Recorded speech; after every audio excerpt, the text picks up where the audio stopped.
Assalamualaikum warahmatullahi wabarakatuh.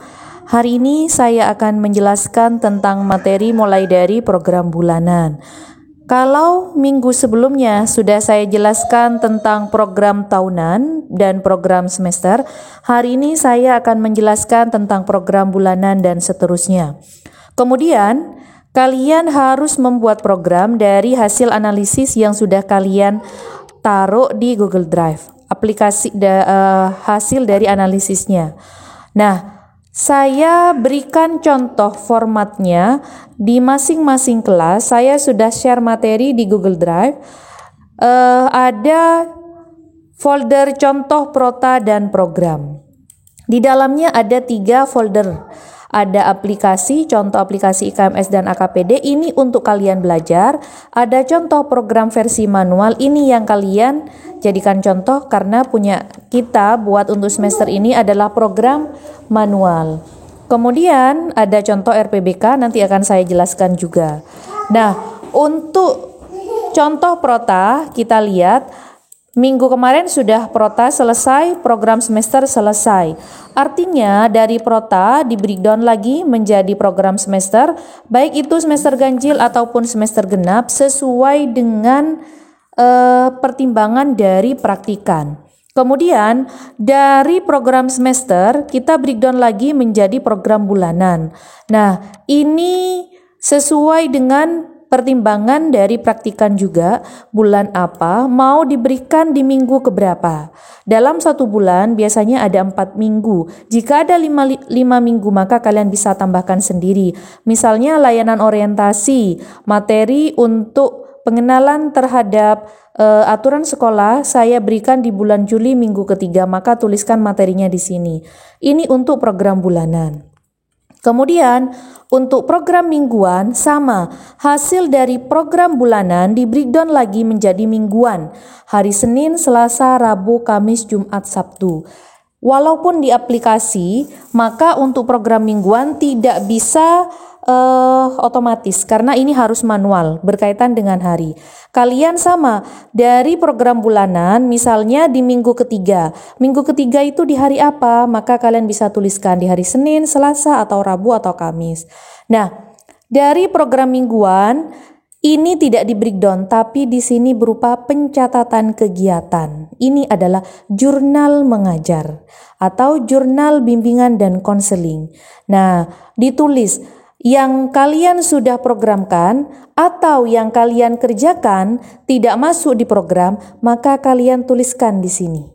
Ada tanggal, ada jam pembelajarannya, sasarannya, layanan ataupun kegiatan, materinya apa, alat bantu, tempat, pelaksana, keterangan.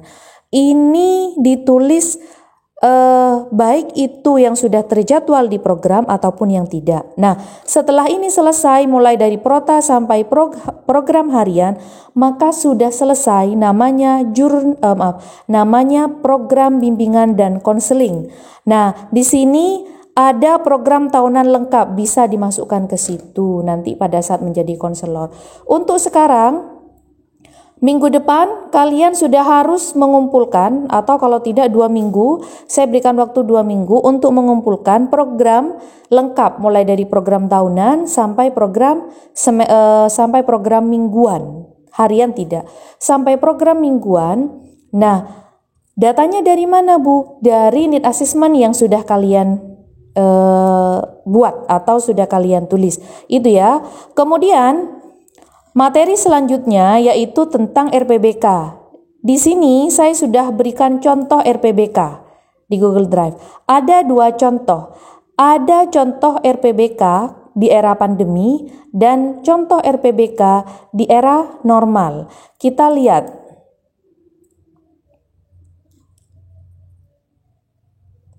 Oke, karena susah sebentar. Contoh RPBK.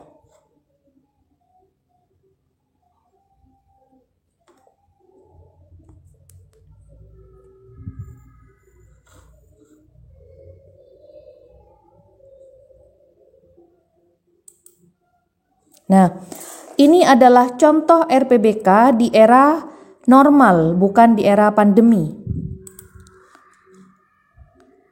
Sekarang RPBK itu tidak perlu banyak seperti sebelumnya. Pada kurikulum sebelumnya RPBK itu bisa 3 halaman atau 3 lembar. Sekarang tidak, sekarang cukup 2 lembar saja. Nah, ini contohnya layanan, ini ditulis layanannya, kemudian bidang bimbingannya, topiknya atau judulnya, fungsi, tujuan umum, tujuan khusus, ada sasarannya, ini untuk kelas berapa. Bu, topiknya ini didapat dari mana? Dari program yang sudah kalian buat. Dari program yang sudah kalian buat, semuanya harus dibuatkan RPBK. Nanti di lapangan atau pada saat kalian menjadi seorang konselor. Untuk sekarang tidak. Saya hanya akan meminta kalian membuat 1 RPBK. Nah, kemudian ini kalian bisa membaca, ada tahap awal, ada tahap inti, dan ada tahap penutup, ada kegiatan evaluasi. Yang namanya RPBK ini adalah langkah-langkah kalian pada saat memberikan layanan, maka ada langkah-langkah. Langkah-langkah di sini kalian jabarkan. Di tahap awal, misalnya konselor memberikan ice breaking, konselor mengucapkan salam, itu dituliskan. Nah, tahap inti memberikan materinya. Ini adalah langkah-langkah. Nah, contoh yang kedua ada yang dalam bentuk RPBK di era pandemi. Ini jauh lebih singkat lagi, hanya 1 semester. Ini juga langkah-langkah. Tahap awalnya ngapain? Memberikan salam. Tahap inti, kalau lewat Zoom, kalau lewat WA, maka dituliskan di sini. Ini contoh RPBK, kalian harus membaca. Silakan kalian bisa download di Google Drive yang sudah saya sediakan. Nah, 2 minggu lagi program sudah harus selesai. Kemudian setelah itu 1 minggu kalian menyusun RPBK. Untuk program disusun tiap kelompok. Untuk RPBK semua mahasiswa membuat RPBK masing-masing 1 tema. Masing-masing 1 judul, 1 judul dari hasil analisis ataupun dari program yang sudah kalian buat. Itu saja, terima kasih. Assalamualaikum warahmatullahi wabarakatuh.